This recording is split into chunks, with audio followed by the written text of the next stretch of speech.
2025년 8월 13일 수요일 참 좋은 날, 오늘의 묵상입니다. 사랑하는 허그엘 묵상 가족 여러분, 오늘도 평안하시길 바랍니다.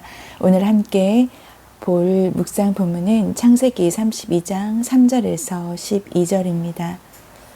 야곱은 고향 땅에 도착하기 전에 먼저 종들을 보내서 형 에서에게 자신의 상황을 알립니다. 바로 3절, 4절이 그 말이죠. 그들에게 명령해서 너희는 내 주 에서에게 주의 종 야곱이 지금까지 라반과 같이 있었고 지금까지 머물러 있었다라고 말을 전하라고 하면서 5절에 보면은 내게 소와 나귀와 양떼와 노비가 있다. 그 말은 무슨 얘기예요? 야곱이 형 에서의 재산을 노리고 오는 것이 아니라 나는 이제 정말 고향으로 돌아가기 위해서 내 주께 알린다. 여기서 내 주께라는 건 에서를 말하는 거죠. 얼마나 야곱이 에서에 대한 마음이 미안함도 있었을 테고, 그리고 죄책감도 있었을 테고, 또 그리고 혹여나 에서가 저번에도 죽이려고 하는 것을 어머니에게 듣고 피해 온 거잖아요. 시간이 많이 흘렀으나 그것이 마음에 걸렸던 거죠. 그래서 5절에 내 주께 은혜 받기를 원하나이다 라고 얘기를 합니다. 야곱은 내 주께 라고 하는 걸 보면 정말 겸손하게 에서의 은혜와 배려를, 그런 허락을 구하기 위해서죠. 내가 너를 용서했으니 가나안 땅으로 이제 들어와도 된다. 그 허락을 구하고 싶었던 것입니다. 그런데 중요한 것은 6절에 보니까 사자들이 야곱에게 돌아와서 우리가 주인의 형 에서에게 이렀는데 에서가 400명을 거느리고 주인을 만나려고 오더이다. 그 말을 들은 야곱이 7절에 심히 두렵고 답답했다라고 합니다. 여러분, 400명을 이끌고, 군사를 이끌고 야곱을 만나러 오고 있는 에서, 너무나 두려웠겠죠. 왜냐하면 이미 자기가 형을 속이고 그렇게 장자권의 축복을 받아낸 거, 그리고 어머니 리브가를 통해서 죽이려고 하니까 빨리 피하라 라고 했던 그 얘기 때문에 그렇게 브엘세바에서 하란까지 온 것 아닙니까? 그러니 생명이 위협을 느끼는 상황 속에서 하나님께 두려움을 고백하게 됩니다. 결국 두려움을 고백하기 전에 야곱은 먼저 자기가 할 일을 하게 됩니다. 7절, 8절에서 보면 자기와 함께한 동행자와 양과 소와 낙태를 두 떼로 나뉩니다. 한 떼를 치면 남은 한 떼라도 빨리 피하게 하기 위해서 그렇게 자기가 할 수 있는 대비책을 세우게 되는 거죠. 자, 이제 오늘 우리가 주목해서 봐야 할 야곱의 기도가 9절부터 12절까지 이어집니다. 야곱은 하나님께 정말 그 두려움 상황 가운데 마음을 솔직히 고백합니다. 아브라함의 하나님, 이삭의 하나님 여호와여, 주께서 전에 내게 명하시기를 내 고향 내 족속에게로 돌아가라, 내가 내게 은혜를 베풀리라 하셨나이다. 야곱은 창세기 31장 3절과 31장 13절에서 하나님께서 나에게 돌아가라 하지 않았습니까? 라고 얘기를 합니다. 31장 3절에서 내 조상의 땅 내 족속에게로 돌아가라, 내가 너와 함께 있으리라 하신지라. 그리고 13절에서도 나는 베델의 하나님이라, 이곳을 지금 일어나 이곳을 떠나서 내 출생지로 돌아가라 하셨느니라. 자, 이 말씀을 다시 한번 하나님께 상기시켜 드리는 거죠. 그런데 10절을 보면은 야곱의 그 마음이 너무나, 얼마나 이렇게 말하는 야곱의 마음이 감사했을까요? 나는 주께서 주의 종에게 베푸신 모든 은총과 모든 진실하심을 조금도 감당할 수 없사오나 내가 내 지팡이만 가지고 이 요단을 건넜더니 지금은 두 때나 이루었나이다. 그러니까 브엘세바에서 하란으로 에서를 피해서 건너왔던 20년 전의 자기의 상황에 대해서 야곱은 기억이 나는 거죠. 내가 내 지팡이만 가지고 겨우 그렇게 도망쳐 왔는데 지금은 이렇게 소와 나귀와 양떼와 노비와 아내들과 그렇게 아들들을 데리고 지금은 다시 두 때나 이루었다라고 하는 것이 아브라함과 이삭과 그리고 본인의 하나님인 그 언약을 기억하면서 인생에서 베푸신 하나님의 역사를 돌아보면서 하나님이 그 약속을 이미 신실히 이루었습니다 라고 했던 감사함과 그 은혜와 신실하심을 깊이 깨달았겠죠. 그러지 않고서 어떻게 10절의 고백이 있겠습니까? 여러분, 우리의 인생을 돌아보아 하나님의 그 신실하심과 지켜보호하셨음과 그리고 나와 함께 하셨구나. 여호와께서 과연 여기 계시는구나 라고 생각하며 감동했던 적이 있으시죠.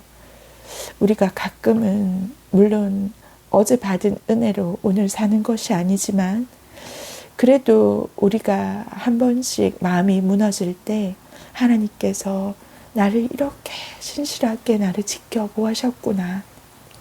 그런 마음으로 다시 한번 또 그 뜨거워진 마음을 가질 필요는 있다고 생각합니다.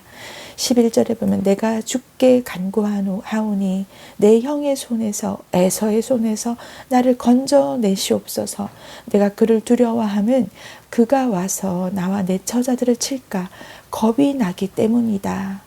주께서 말씀하시기를 내가 반드시 내게 은혜를 베풀어서 내 씨로 바다에 셀 수 없는 모래와 같이 많게 하리라 하셨나이다. 그러니까 야곱은 지금 이 상황 가운데 자기가 솔직히 두렵다, 겁이 난다 이렇게 말을 하면서 하나님의 도우심을 구하고 있습니다.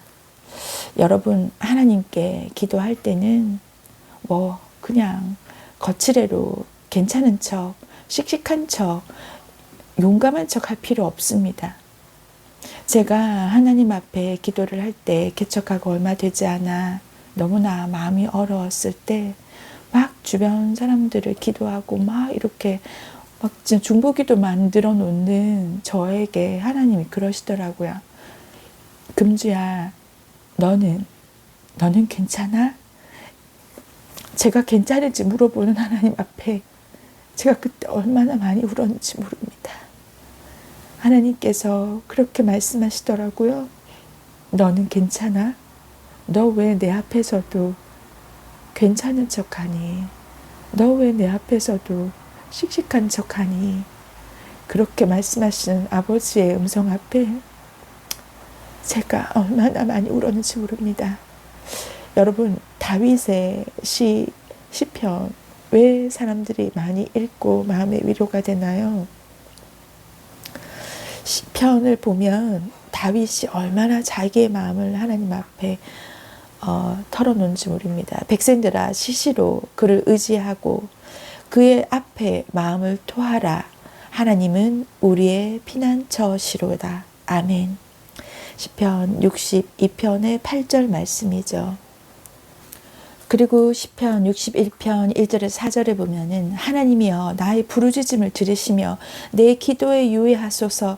내 마음이 약해질 때에 땅끝에서부터 주께 부르짖으오리니 나보다 높은 바위에 나를 인도하소서.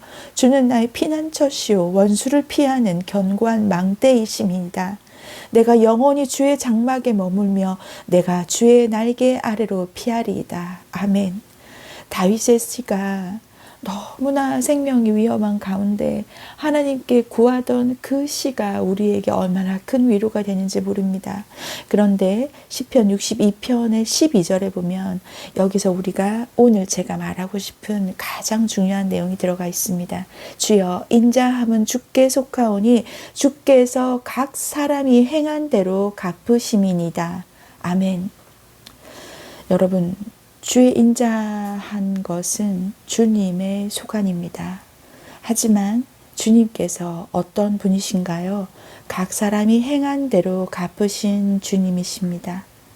야곱이 이렇게 주님 앞에 하나님의 언약 이렇게 저한테 약속하지 않으셨습니까? 라고 하면서 마음을 털어놓을 수 있었던 것은 야곱의 20년의 시간이 있었기 때문입니다. 하나님의 언약을 붙잡고 신실한 그 언약을 붙잡고 그 신실하신 하나님께 하나님, 내가 20년 동안 이렇게 살지 않았습니까? 내가 이렇게 하나님께서 돌봐주심으로 이렇게 지팡이 잡고 건너갔던 제가 지금 이렇게 두 때나 이루었습니다. 그 은혜를 기억하지만 그 은혜를 붙잡고 여태까지 성실하게 살아왔던 20년의 시간이 있었기 때문에 약속을 근거로 기도할 수 있었던 것입니다. 여러분, 제가 잠언서 28장 9절 말씀을 듣고 너무나 정말 마음을 다시 잡았는데요. 사람이 귀를 돌려 율법을 듣지 아니하면 그의 기도도 가증하니라. 여러분, 우리가 평상시에 하나님의 말씀에 귀 기울이지 않으면서 우리가 하나님 앞에 하는 기도가 얼마나 힘이 있을까요? 우리는 과연 약속을 근거로 기도할 수 있습니까? 하나님이 약속을 근거로 우리가 하나님 이렇게 말씀하셨잖아요. 그러니까 지금 제 기도를 들어주세요 라고 기도할 수 있습니까? 제가 하나님 앞에 기도할 때 가장 많이 얘기를 하는 말씀이 요한복음 14장 13, 14절입니다. 너희가 내 이름으로 무엇을 구하든지 내가 행하리니 이는 아버지로 하여금 아들로 말미암아 영광을 받으시게 하려 함이라. 내 이름으로 무엇인지 내게 구하면 내가 행하리라. 하나님 무엇인지 구하면 행해 주신다고 하셨잖아요. 자, 그런데 여러분 그 다음에 나오는 15절이 아주 마음을 찢어. 너희가 나를 사랑하면 나의 계명을 지키리라. 21절에 보면 나의 계명을 지키는 자라야 나를 사랑하는 자니 나를 사랑하는 자는 내 아버지께 사랑을 받을 것이요 나도 그를 사랑하여 그에게 나를 나타내리라. 아멘. 여러분, 우리가 하나님의 계명을 지키는 자, 그래야 나를 사랑하는 자라 알 수 있겠다. 예수님께서 말씀하십니다. 우리가 무엇인지 구하기 전에 잠언서 28장 9절 말씀처럼 귀를 돌려 율법을 듣지 아니하면 그의 기도도 가증하겠다라고 했는데, 이 야곱이 하나님께 약속을 근거로 기도할 수 있었던 건 그의 20년의 시간이 있었다라고 제가 말씀을 드렸죠. 우리의 하루하루가 하나님 앞에 약속을 근거로 기도할 수 있는지 돌아보는 오늘 하루가 되면 참 좋겠습니다. 함께 기도하겠습니다. 하나님 아버지, 감사합니다. 야곱이 형 에서가 400명을 끌고 만나러 온다는 그 얘기를 듣고 두려워하며 하나님 앞에 마음을 털어놓는 그 기도를 우리가 오늘 보았습니다.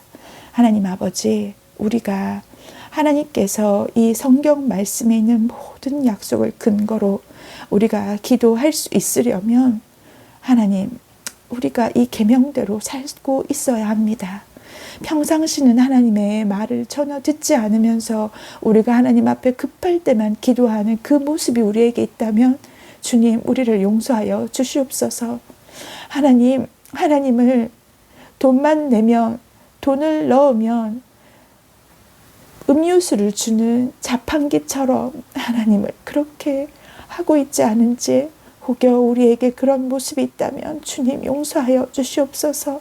더 이상 하나님을 아버지 손에 있는 그 선물만 바라는 우리가 아니라 하나님의 얼굴을 바라고 하나님의 눈빛을 쳐다보며, 하나님, 제가 하나님을 사랑하기 때문에 하나님의 계명을 지키고 있습니다. 그러니 지금 저희 기도를 들어 주시옵소서 라고 기도할 수 있는 우리 모두가 될 수 있기를 주님 간절히 바라고 원합니다. 주님, 우리가 주님의 계명을 사랑하기 때문에 지키게 하시고 지키고 있기 때문에 하나님께 약속을 근거로 기도할 수 있는 우리가 되게 축복하여 주시옵소서. 주님의 도움을 바라며 우리가 오늘 하루도 하나님께 사랑하는 모습을 보일 수 있도록 주님 도와주시옵소서. 감사드리며 예수 그리스도 이름으로 기도드립니다. 아멘. 아멘 하신 여러분, 오늘 우리가 지켜야 할 계명은 무엇인가요? 그래야 하나님께 구할 수 있겠죠. 오늘도 승리하시기 바랍니다.